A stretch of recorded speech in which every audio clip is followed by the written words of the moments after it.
brake, hard turn. Good. Flow through here. Stay right. Hard left. Good. Stay left. Brake, turn. There you go. Nice, nice. A little bit of brake. Hey everybody, I'm Ben Loope. And I'm Bleu Loope. I'm his daughter. Yeah. In this video, we're going to be going over her first autocross with her last learner's permit. Yeah. With her learner's permit. And what we're going to be going over is everything I try to do to get her ready for it, and then also what it takes to kind of get into that first autocross. And so hopefully it'll be something that helps y'all in some way get ready for your first autocross if you're interested in doing that. Let me see your hand. Pretty shaky.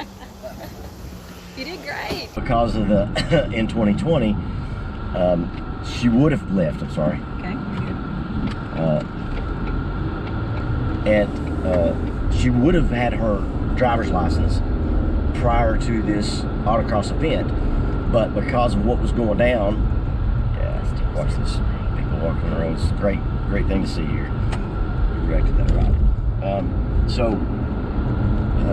She would have had her driver's license, but because of the in 2020, the DMV had it set up to where you had to schedule a time and stuff like that, where normally she would have went right in on her birthday or real close to that day and got that license. So I was a little bit worried that I wasn't going to be able to do autocross until 2021.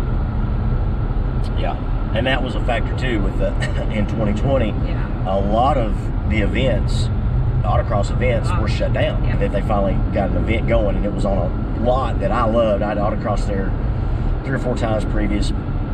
Pretty big lot. It's a little bit of a slope. It's at the Smoky Stadium near Sevierville, Tennessee, and pretty good amount of space there.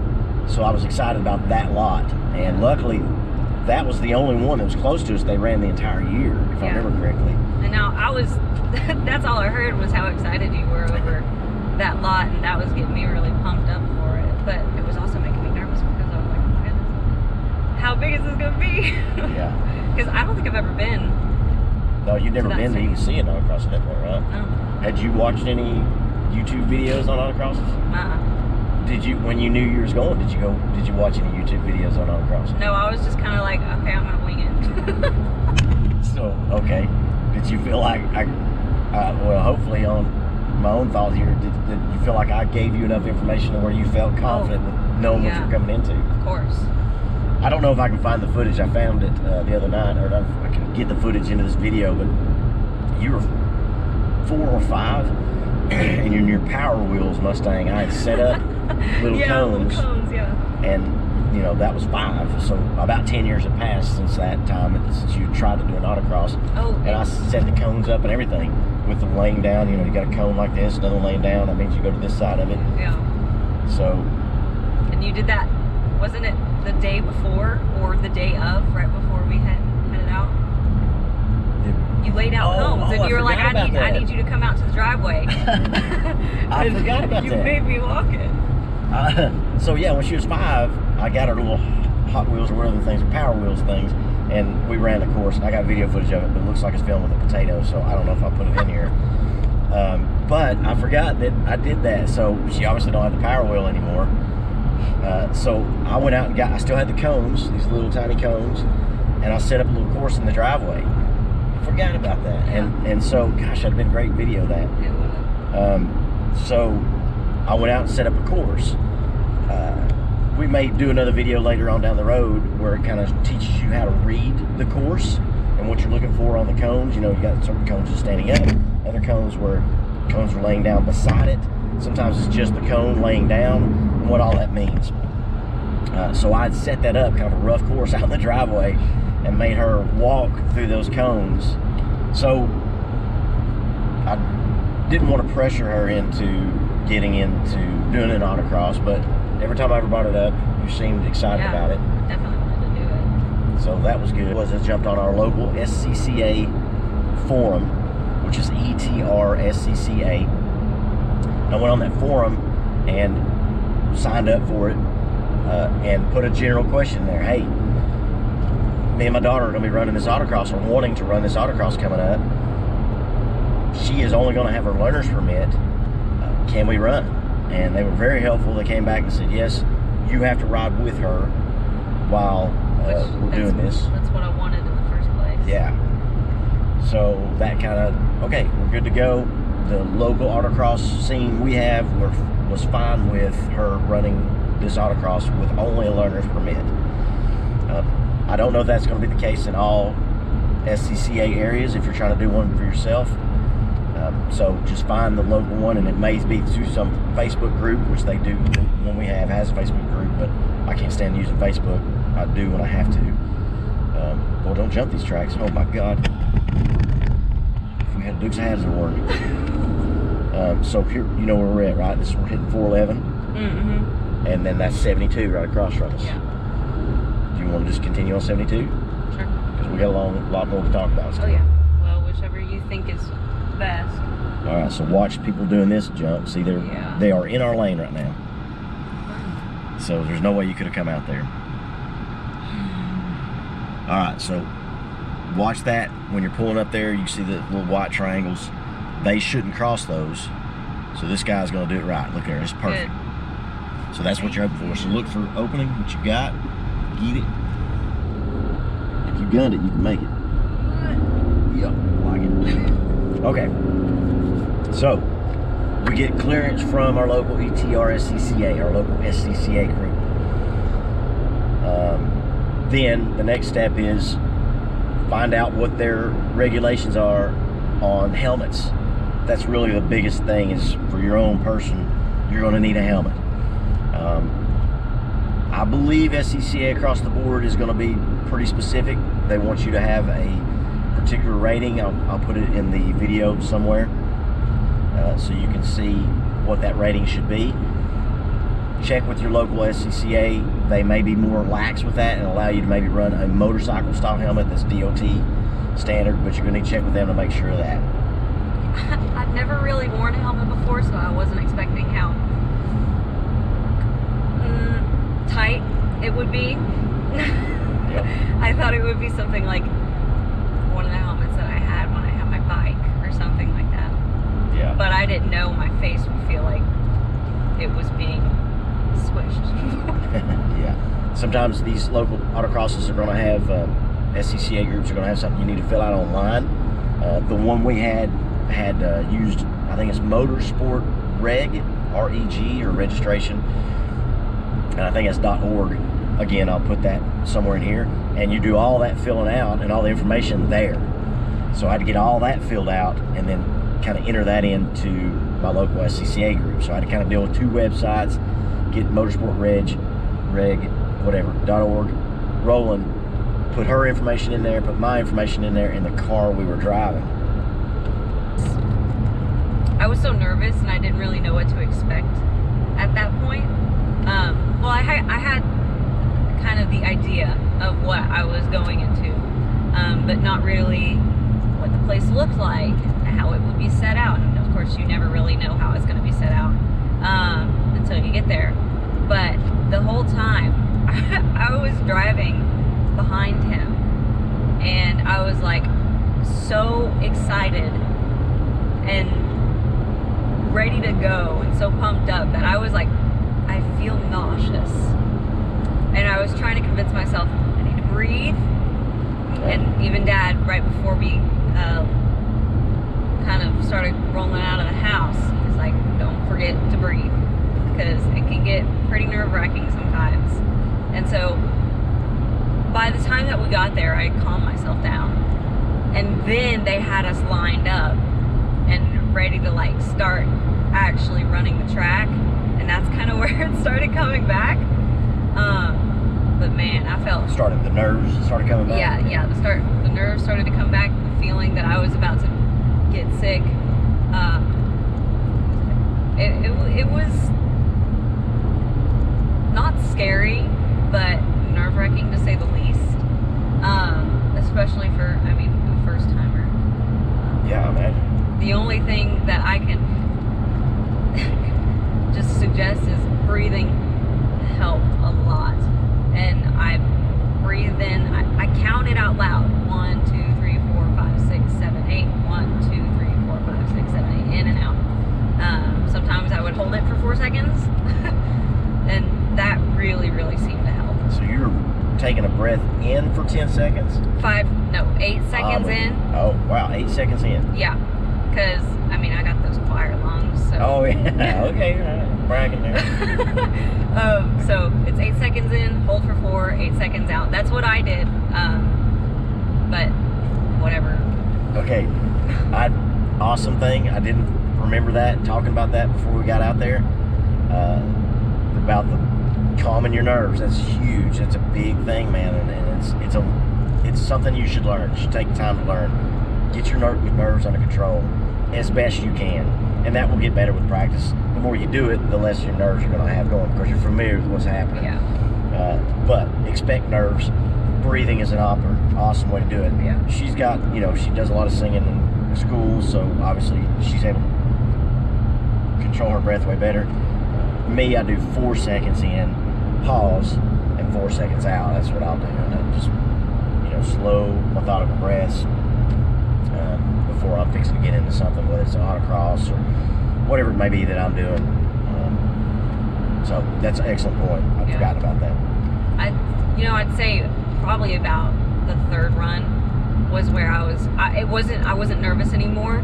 But at that time, I was like, yeah, I want to go. Let's go. I was so excited to just get back on. So by that time, I was keeping track of the cars, not to be like, okay, I got to go this time. I was keeping track of the cars to being like, oh, it's my turn now. I can go. That's when it really started getting fun. So you were first one or two, you're like dreading pulling up. Yeah. And then by the third or so, you're like, that car's next. They're pulling out, so that means I get to go next. Yeah. Okay, that's good. So I remember on the third or fourth run,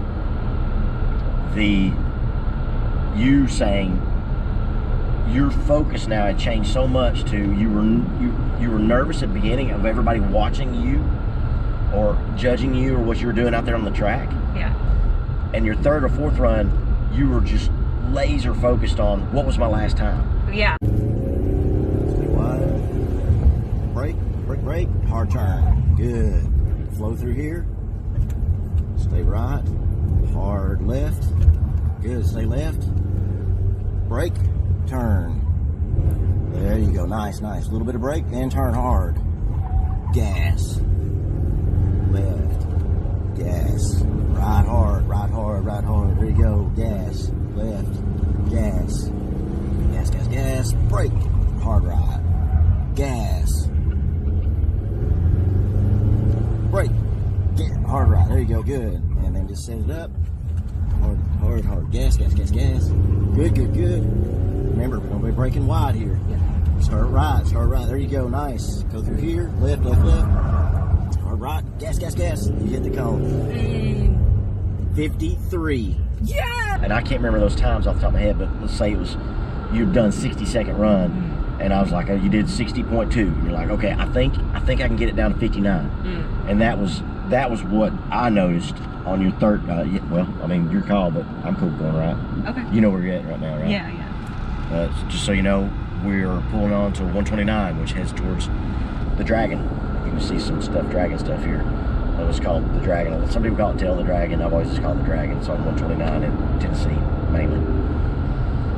So, yeah, that's what I noticed. Third or fourth run, you were laser focused on what was my time, and do you think we can get another half second out? I'm like, I think. Remember in this corner? So we were discussing corners. Yeah. You remember this corner? You kind of late braked in, or you and the front end pushed, and so if you'll kind of set that up better at the beginning. Yeah. Or, that positive what do you want to call it? Positive reinforcement? Yes, positive reinforcement, positive criticism? Positive criticism. That really helped. Every single time, of course,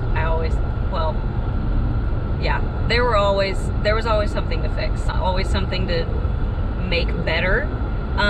So whenever he realized it, even when he did something, he was like, oh man, I should have done this there. Yeah. That helped tons. That really, being able to keep that in mind the next time I went around, that helped me be able to correct myself better than just kind of that's great. having to be like, well, because I was a little confused. I was like, oh, I don't really realize what I did wrong there. And then he'd be like, oh, no, this is what you did. And this is how you can fix it. That helped so much. And I don't think I've ever brought that up before. So I kind of want to thank you for being such a great dad, mentor, teacher. Well, I appreciate that. It's nice of you to say. Pretty much we both come to the thought the better thing to do here is co-drive the car, your car. Mm-hmm. And so that way she can experience what I'm doing out there, right or wrong. You know, at least she gets that opportunity in the seat, in the car, to experience the track at speed. Yeah. Because standing off the track and experiencing the track is two different worlds altogether. I think you remember seeing the track and us looking at it. Mm-hmm. So it just looks, when you first walk up on it, especially if you've never autocrossed, it just looks like a sea of cones. It does. That's exactly. I was like, what is this? Because of course, I kind of knew the gist of, okay, this tells you to go around this way. This was in it. I looked at it, and it's kind of like reading a foreign language. It's gibberish. That's the only way that I could describe it. And being able to walk through it multiple times, dude, that helped a lot. Yeah, so the walkthrough. Yeah. So we decided before we went, it was like, you know what, let's just take your car and we'll co-drive. So flip-flop, they'll let you do that. And if you're a parent and you're thinking about taking your kid, really consider that. Even if you've never autocrossed before, you're both going to learn. Yeah. No question about it. Get out there. It's a great way to learn the limits of your car and the limits of your ability if you've never autocrossed before as a parent. And it's going to be great for your kid to watch you learn too. Get there early enough to get yourself acclimated to what's happening, but more important than anything is to walk the track. Yeah. Now, if you'll get there early enough and start asking whoever's there, is there somebody that's going to tell us or walk the track with us? Yeah. So usually it's going to be somebody that runs the course and runs the event. They're going to walk a group of novices through the track. I think we walked through, I know, twice. I think we might have done it a third time. The third time, I think we may walk through with Chad or something. We did. We got out there and ran. I ran first, the very first run. I ran, she rode. We always rode with each other every time.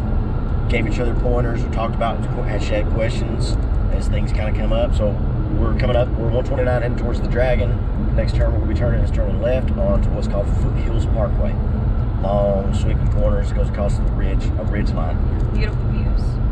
One thing that I want to bring up is, I don't know how that subject brought it up, but, well, I guess I do. Running that made me learn learn how to control my car so much. That was a lot of learning, a lot of being able to figure out my car and kind of become, because I mean my car was still kind of new to me at that point. Didn't drive it too much just because I always needed a parent in the car, stuff like that, because I still have my learners, and that was probably the biggest amount of learning in the smallest amount of time ever. Yeah. And it was such a good learning opportunity, just for becoming attuned to your car. Yep. So yeah, that's kind of the point that I wanted to make. That's an excellent point. And a question somebody may have, how much experience you had prior to doing this? Yeah. And I mean, you probably had more experience than maybe most. Yeah. Because if you go back on our videos, you'll see at the age of 12, I was teaching her how to drive a manual shift by Mustang. And so there were some times where she got to get behind the wheel on those.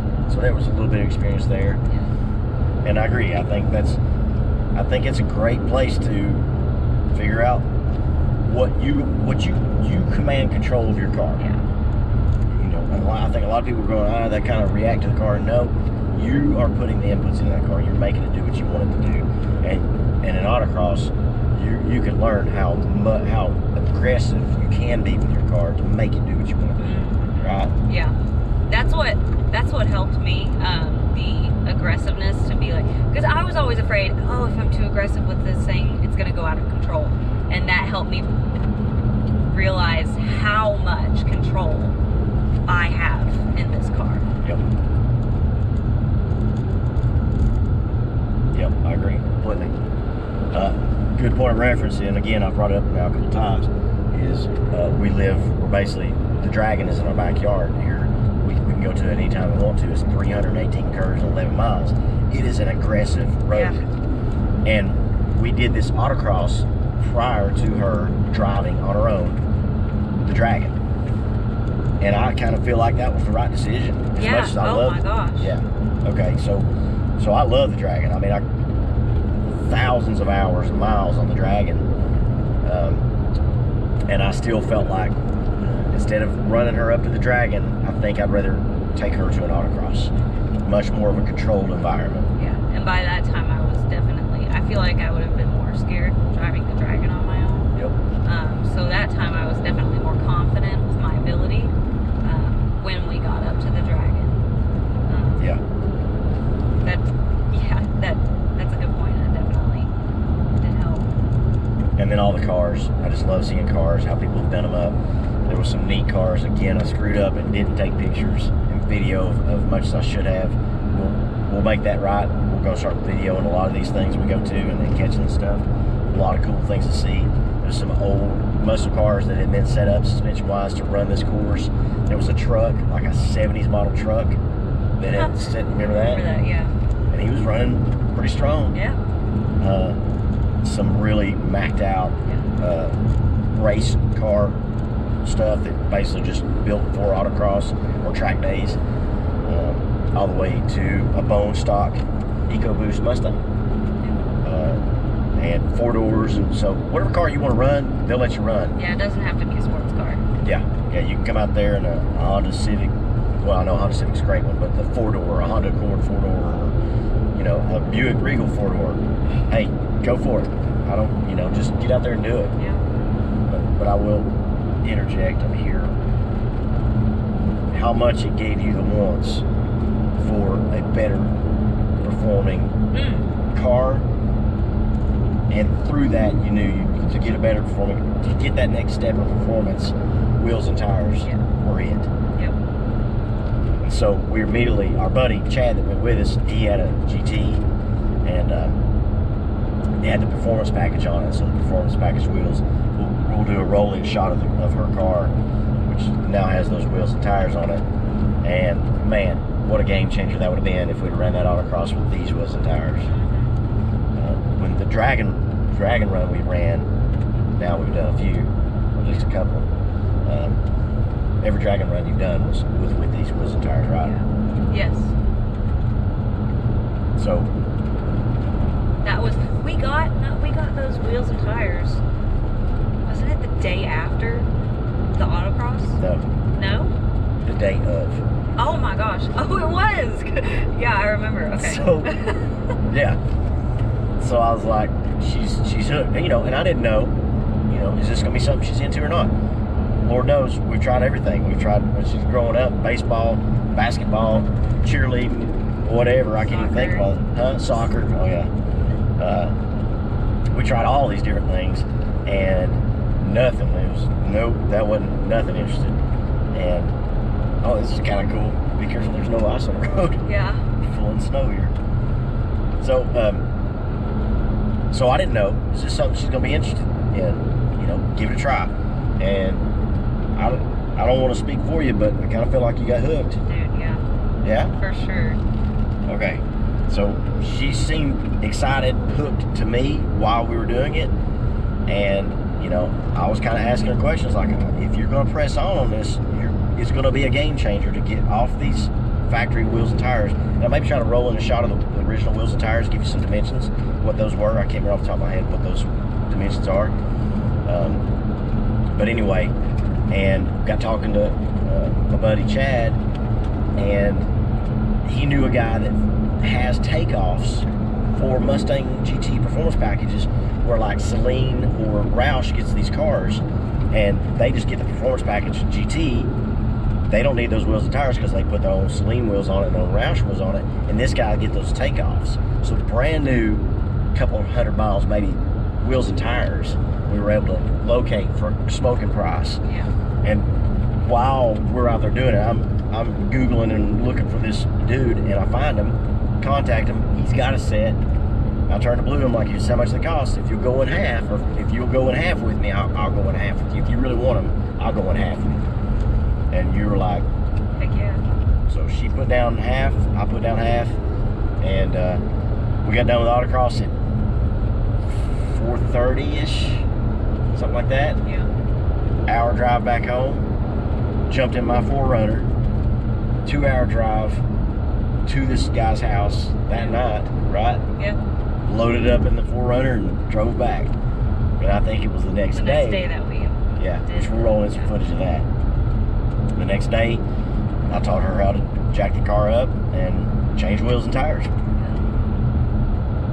So, and your thoughts coming from... This guy's wanting to go fast. Whoa! It's a Porsche Boxster. They give you little hazard lights. Like, hey, cool. That was cool. Did you notice that? Yeah, I did. A little respect. I didn't even know. Did you know that guy was behind us?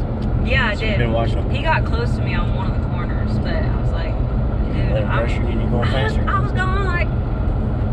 Well, that's good. That hey, you're running your pace. That's good. So I think that was pretty much it, right? You improved on your time every time. Yep. You stayed on course every time. I rode through, so I stayed with her, and you'll probably hear this in the video. I rode with her every time, and I tried to give her kind of bearings, right? Yeah. I guess the best way to say that. So yeah, I'm very proud of your ability that first time out, number one, kind of controlling your nerves and, you know, nailing it, and staying on course, listening to those instructions and visually being ready to go. And then other thing that was really cool was your progression. I think we had 5 or 6 runs, at least 5. Every run you got better. You shaved time off on every run. Yeah. And that last run, which I think is the one we videoed, you hear us kind of getting excited because I read the time off, and it was an improvement, you know, by pretty good amount. Pretty good, yeah. I think you shaved like another 1.5 seconds, 2 seconds off. Yeah. Again. Yeah. So that was cool. Well, I think that's pretty much everything. Yeah. We'll get into more details, like just a breakdown, or if you guys have any questions on details that you would like to know, or maybe that we didn't cover here. Again, I think this was more about just the feeling of it, and, you know, getting ready for it. I guess not a lot of real detailed grittiness of what you got to get ready for. Yeah. Did we mention working the motocross? No. We should. Yeah, we definitely should. So that's the downfall. I mean, I don't know. I ain't say downfall, because everybody needs to work. If everybody didn't work, then you had nobody to run the course. Right. Some people have volunteers. Well, it was pretty enjoyable just being able to watch it. The fact that the sun was beating down on us, bring sunscreen. Yeah. Sunscreen is very much needed. Hat. Yes. So for the round that you're not driving, you're gonna be working. Yeah. That's a good You're point. pretty much expected to work. Yeah. It's frowned upon if you don't work. Yeah. People sometimes will have an excuse, and that's fine. But and most of them. Go ahead. Saying work, you need to work the track. It makes it sound so much more intricate than it actually is. Yeah. For most jobs, unless you're working the fire hydrant or something a little bit more, I don't know. Fire hydrant. The fire hydrant. You gotta stand at the fire hydrant. They had fire hydrants at the telephone poles. Fire extinguishers? Fire extinguishers. What are we doing at a fire hydrant? No. I don't have that kind of tools with me. We had to just stand together and basically watch watch the cars. If they hit a cone, do a giant X over your head. Yep. I don't know if that's signal, different for... Yeah, everybody may have different, so they're going to tell you what they want you to do. So you go out and you kind of watch the course. If somebody knocks over a cone, you're supposed to signal and let the people know at the gate, you know, whatever, the timing gate, that timing tent, whatever it's called, that somebody's hit your cone and that's not where it's supposed to be. Yeah. And there's a bit of running that has to do with it as well. May need to jog a little bit. Whichever way you can go. I like going right here. Okay. Oh, they closed down that side of Phillips Parkway. Yeah, it's a bit of running involved. Once they hit the cones, if you're close to it, then you're going to go run and put it back up before the next car passes. Turn left? Yeah. Okay. Yeah, that's exactly good point. So yeah, it's an all-day event too. So timing wise, you're looking at, you're going to be there from at least 8. I'd recommend being there by 8 in the morning to generally somewhere close to 5 p.m. You can go in the fast lane if you want. Oh yeah. So generally.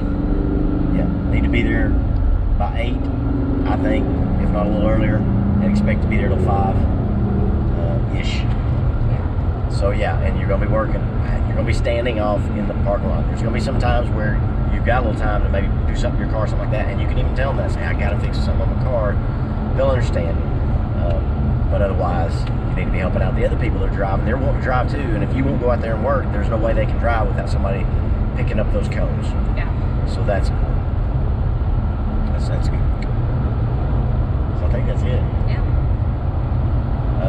So yeah, if you got any questions, comments, definitely love to have some comments, whatever. Just any thoughts about anything, the video, what we're discussing, questions of things to cover. Sometimes we may be able to just answer it there in your comment section, and if it's good enough, we'll highlight it and maybe do a video or something like that on it in the future. So yeah, that's it. If you like what you're seeing here, we're going to continue doing this kind of stuff. Stuff on great roads. We live in an area where we're surrounded by some of the best roads in the nation, so we're going to be running these things. Local cars and coffee, just get-togethers, friends. We've got a lot of friends that are in the car scene. And so there'll be some stuff along those lines. And we've got a track day coming up soon. I'm super stoked about that. Track day, this of course will be her first track day. That's coming up. And we'll of course put that video out there. Other than that, you got any? I don't think I have any input. We'll definitely keep making videos. For sure. If you're interested, be looking out for that navigating the cones video soon. That's pretty. I feel like that'd be a simple, short video. Yeah. Pretty to the point, but yeah, that's basically it. Heck yeah. All right. I think that covers it. All right. Thank y'all for watching. God bless.